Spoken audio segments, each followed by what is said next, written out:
بعض دفعہ انسان کے ساتھ ایسا ہوتا ہے کہ وہ اپنی من چاہی چیز کو اللہ سے دعاؤں میں مانگتا ہے، اللہ کے آگے سجدہ ریز ہوتا ہے، اپنی چاہت کو لے کر اللہ کے آگے گڑ گڑاتا ہے، مگر وہ لا حاصل ہی رہتی ہے۔ پھر ایک وقت ایسا بھی آتا ہے کہ آنسو خشک ہو جاتے ہیں، لا حاصل کو حاصل کرتے کرتے اسے خبر تک نہیں ہوتی کہ اس نے اللہ کو پا لیا ہے، اور یہی پہلی کامیابی ہوتی ہے۔ پھر آہستہ آہستہ دل کی کیفیات کو اللہ بدل دیتا ہے، سجدوں میں سکون میسر آنے لگتا ہے، اور پھر اچانک وہ مل بھی جاتا ہے جس کے لیے تم نے دعائیں کی تھیں، اور پھر دل کا طوفان تھم سا جاتا ہے۔ جب اللہ راضی ہو جاتا ہے نا، تو پھر تم پر عشق کی حقیقت عیاں ہو جاتی ہے۔ تم انتظار کرو ہر اس چیز کے لیے جو خدا تمہیں دینا چاہتا ہے، صبر کرو اپنی کہانی کے لیے، اور یقین رکھو خدا کے کن کہنے تک تم دعا تب بھی کرتے رہنا جب تمہارے پاس قبولیت کی کوئی وجہ باقی نہ رہے، کیونکہ بے بسی تمہارے اندر ہے، لیکن وہ رب دینے سے بے بس نہیں۔ اور اللہ قرآن میں کہتا ہے کہ کیا تم نے نہیں دیکھا کہ اللہ آسمان سے پانی برساتا ہے تو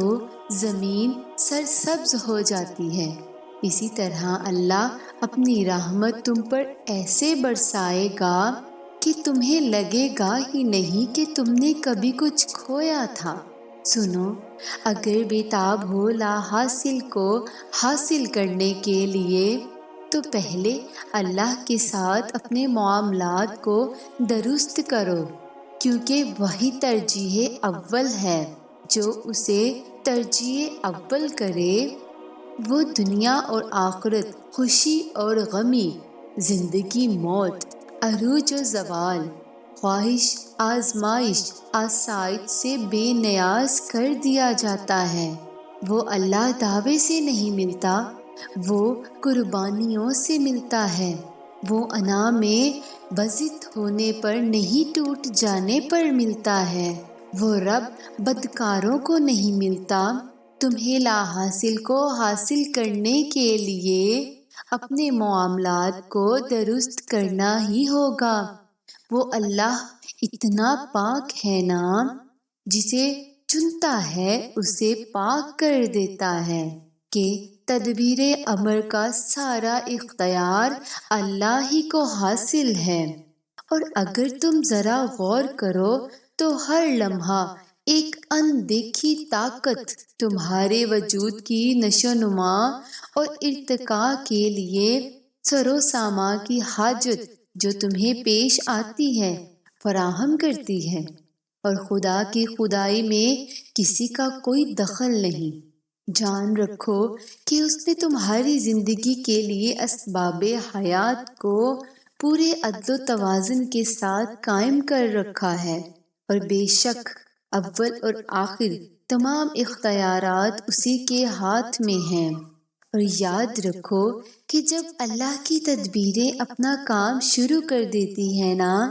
تو تمہارے اندر یہ دو نشانیاں ظاہر ہونے لگتی ہیں کہ جب تمہارے اندر اچانک اخلاق کے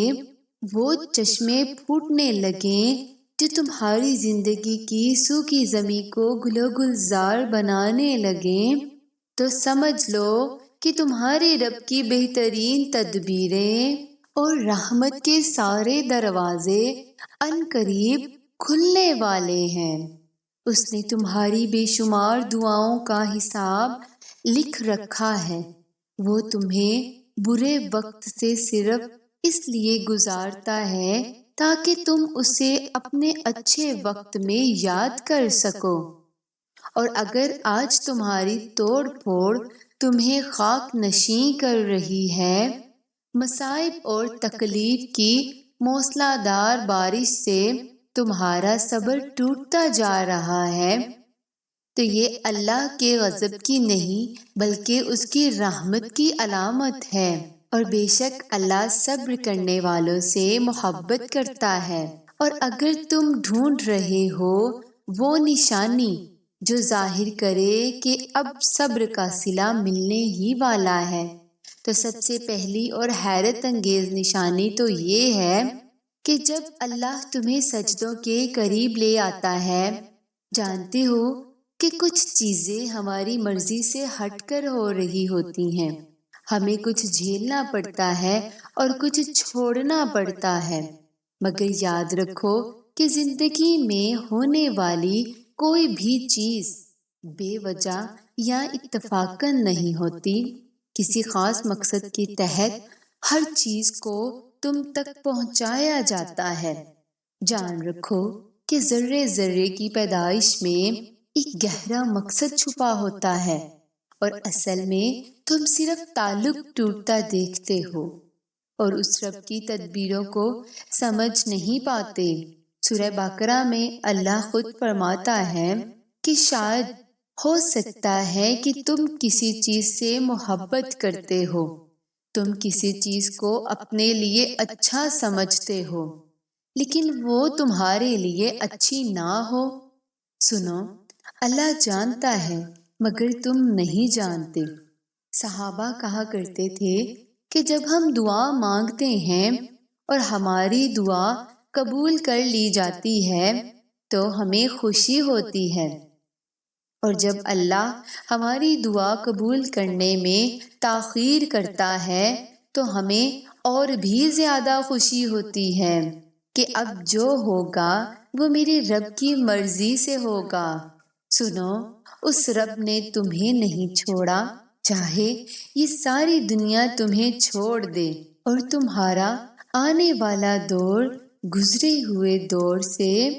بہت بہتر ہوگا، اور وہ بہت جلد اس تکلیف سے تمہیں آزاد کر دے گا جس کی گرفت میں آج تمہارا دل بری طرح جھکڑا ہوا ہے۔ وہ غم کا موسم سدا نہیں رہنے دیتا، چھین جانے والا سب لوٹ کر آئے گا، اور یہ صرف ایک تسلی نہیں بلکہ اس رب کا وعدہ ہے تم سے۔ تمہاری زندگی کا مصور وہ اللہ ہے جو تمہاری زندگی میں رنگ بھرنا خوب جانتا ہے۔ تمہاری ایک ایک دعا، ایک ایک سجدہ، ایک ایک فریاد اس رب کے پاس امانت ہے، اور وہ سب سے بڑھ کر امانت دار ہے۔ تو بس مطمئن ہو جاؤ، کیونکہ تمہاری دعاؤں کا جواب کن سے خالی نہیں ہوگا، انشاءاللہ۔